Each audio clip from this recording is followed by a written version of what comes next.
Hi everyone, it's Tarnished Treasures. The day is gray, it's a little bit rainy, the days and nights are colder, and I am ready to get into some Halloween DIYs. This one's going to be a pretty simple one, but I think it's going to be fun.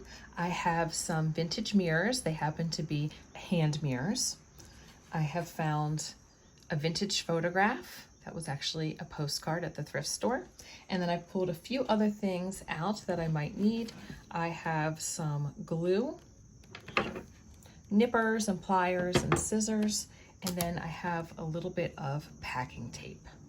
The basic gist of this is that I'm going to remove a little bit of silver from the mirror and place an image behind it poking out so you can still see yourself, but then all of a sudden you see this unexpected lady staring at you. The first thing that you'll need to find is a mirror. If you are looking for vintage mirrors, especially a hand mirror, then you need to think about how you're going to get the mirror out of the base. And I got really lucky with this one because for a while I was searching and I'd find a lot of the ones that were in celluloid and I could not figure out how to get it out. And I came across this one. This has this little round coil that holds the mirror in, and there was a little crack in it, and I actually have the pieces. So we're going to be able to put this together and you'll never know it had a crack.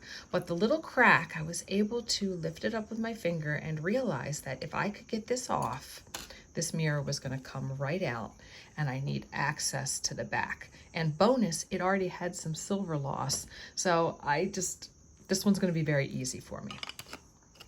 After a little bit more searching, I was able to find this metal one, and I believe that I'm going to be able to use those pliers to lift up the rim, and once that's lifted, I'll be able to get the mirror out as well.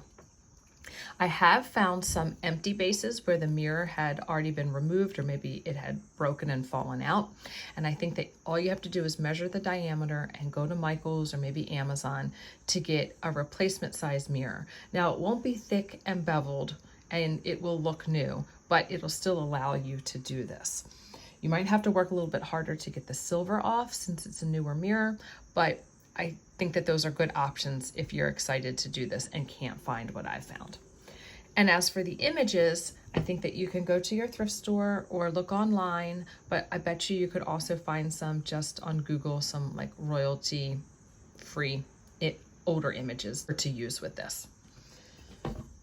So once I had this piece off and I removed my mirror, I think it's going to be pretty easy after this. So I found this image that I liked. I feel like finding the mirror that I could remove and finding the image, those were the two hard things. I think the putting it together is going to be easy.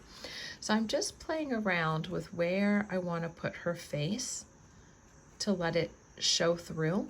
But I do think I want to remove a little bit more silver from the back. And I was toying with the idea of sanding, but I didn't really want to scratch the mirror and cloud it too much because I want the image to be seen. A few scratches will be fine. I think it'll give it that, extra aged look, but I don't know if I think sanding's the best to get the silver off. Then I thought about acetone, like nail polish remover, but I didn't want to smear anything. So I thought, what about some tape just to help lift it off? So I'm just going to put a little bit down. I don't want it to be just like a rectangle that's removed. Just want it to be little bits here and there. And I'm going to lift off. And you can see it took that off that easy. I'm not going to go wild with the removing of the silver. I'm going to do a little bit, and then I'm going to take my image, put it under, see if I'm happy with that amount, and then just kind of keep working slowly. So that's what I'm going to do now, and I'll be back when I'm happy with the amount that is removed. So I have used the tape, and I just want just a little bit showing through. So I'm happy with that. In this center part, I was having trouble with the tape, so I actually did just use this to kind of scrape back and forth, and it didn't scratch the glass. So a little razor blade on the side or a little tool like this might work too if you are having some stubborn areas. So now I'm going to use the scissors. I'm going to just take a pencil to trace that and trim it down.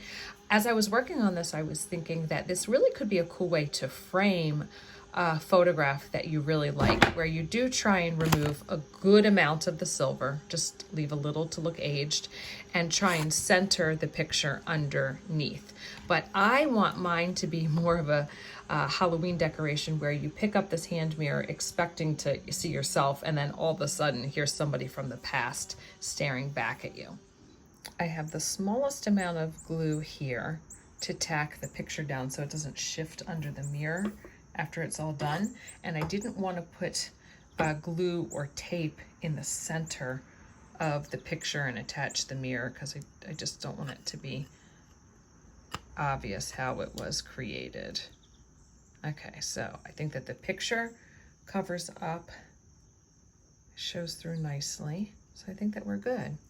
So I will obviously Windex that when I am done, but now I am just going to probably take the mirror out and just do a couple dabs of glue here and then reattach this. Not that I have to, because that will hold it just fine, but since it originally goes with this mirror, I want to do that.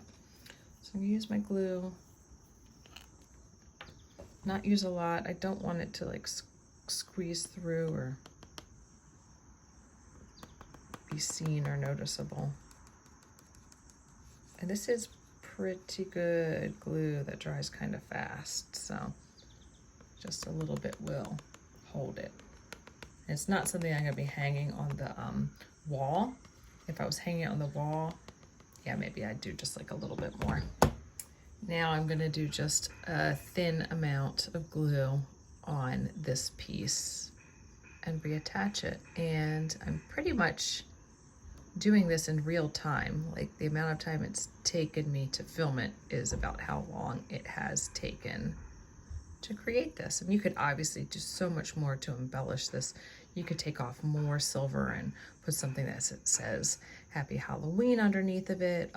You could have more pictures. You could have some just an old handwriting. That would be pretty neat as well. Add some buttons or beads to the handle. I just want this one to be pretty simple and something that you just wouldn't expect, and when you pick it up, a little surprise. Okay, and the nice thing about this glue too is if it gets where you don't want it to get, it will come off very easily once it's dry. So I'm never going to worry about rubbing it off right now.